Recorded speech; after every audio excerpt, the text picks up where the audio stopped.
So it would appear I never actually did any intro for this video. I literally just filmed stuff, which is like me, just so like me, just like mash it all together.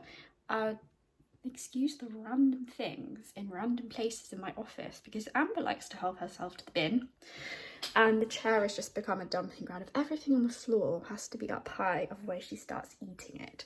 So she has a bit of a thing for my gun slip, which is not preferable. Cartridge bag, all that kind of stuff. She's like, yep, I'm gonna teeth. Where is she?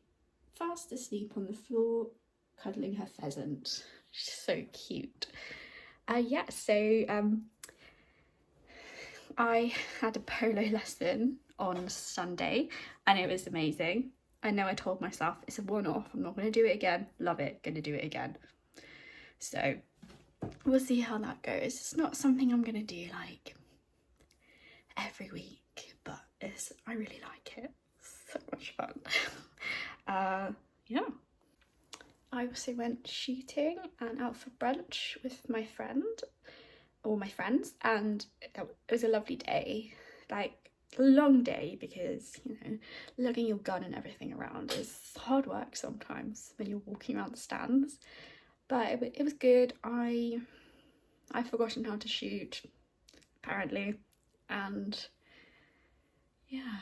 It's just one of those things when you do it, you're like, I want to do it all the time, but we don't live like necessarily that close to a ground.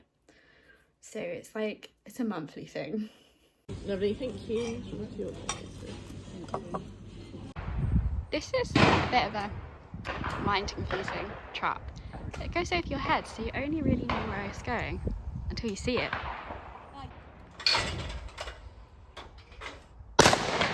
Yeah, perfect.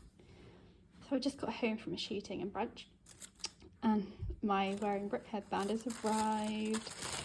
So I just wanted like one of the knitted ones for shoot days, and couldn't decide on the colour, but I thought, actually, do you know what, navy and tan goes with everything. So it's got my initials on. It's so nice. I look forward to wearing that. It's rose and sleepy puppy time. I'm just back from my day shooting. And it was really nice. We had to go at stands that we haven't done before, just had to go. And yeah, like we tried new ones and actually it was quite fun. I haven't shot for like a month, so being a bit rusty, but I need to work on it because I've got very lucky to have a work trip shooting. So I need to show the men, girls better. And it was definitely an entertaining day shooting. So obviously owning a gun and stuff, it comes with a lot of rules anyway, but there's, for everyone's safety, there are rules that you need to follow out and about, whether that's in the field or it's at a playground. And there were some people that I just got bad vibes off them. I was saying to Maxim, they're not the type of people I'd want to be around who have weapons, and they were just very unruly, quite intimidating. And I just went to put my cartridges in the bin, and I saw like an empty game cartridge box in the bin, and I thought, they've been shooting game cartridges and you're not allowed to do that at our shooting ground. So we had a little detectives we had a route through the bin to get like the cartridges out. We had a chat with the general manager about it because at the end of the day you shouldn't be doing it. And also they had a semi-automatic shotgun and you're only allowed to use 2 cartridges at a time, and they weren't following that either. They were just not great, and apparently they already had a complaint made against them for being intimidating. So yeah, it's basically like, when it comes to these situations, don't be afraid to just be a bit of a Karen and say, I've seen these people doing this, they shouldn't do it. Also, let's talk about shooting etiquette.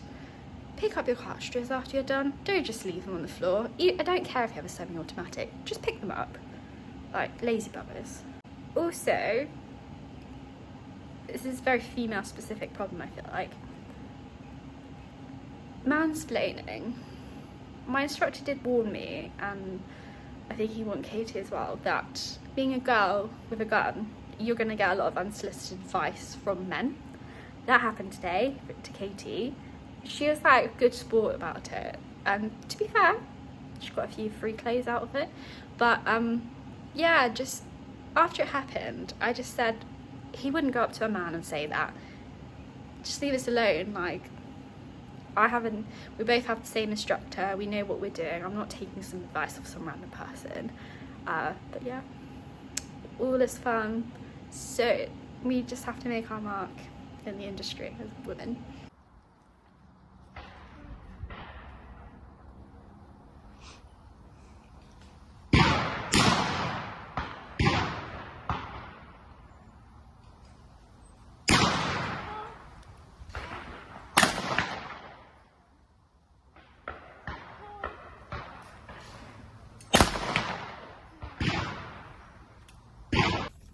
So we're back from polo, and honestly, it was amazing.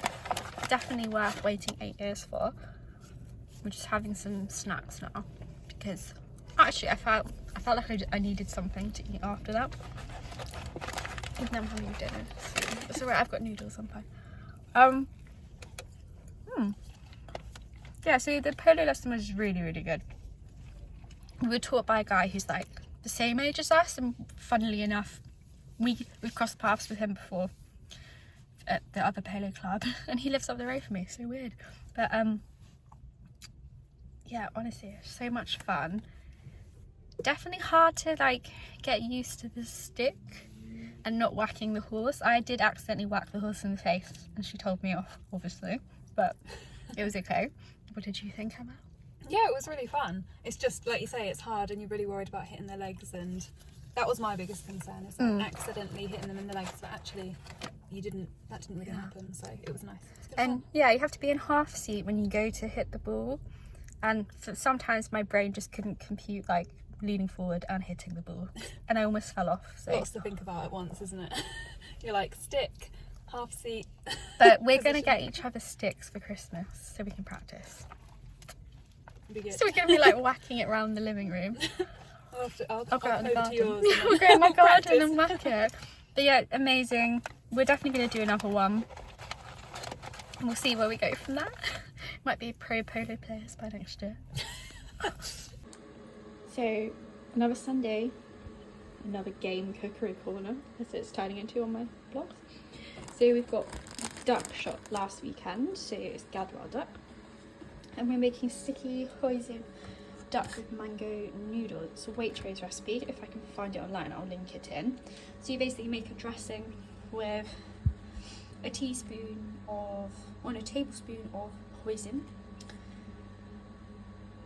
half a teaspoon of sesame oil, a tablespoon of Chinese rice vinegar, a tablespoon of soy sauce, a tablespoon of water, and then you finely chop your spring onions and put it in there. For the duck, you make a marinade, which is a tablespoon of hoisin sauce, half a teaspoon of Chinese five spice, and then you also cook noodles, and then to garnish it on top, at the moment there's sliced spring onion and cucumber, and there will be mango as well, but I'm rubbish at cutting up mango. Basically, you put the noodles in a bowl, mix them round, garnish it with your veg, and then your duck, after it's been in the oven, goes on top, finely sliced. Absolutely amazing. We had it the other day, really liked it.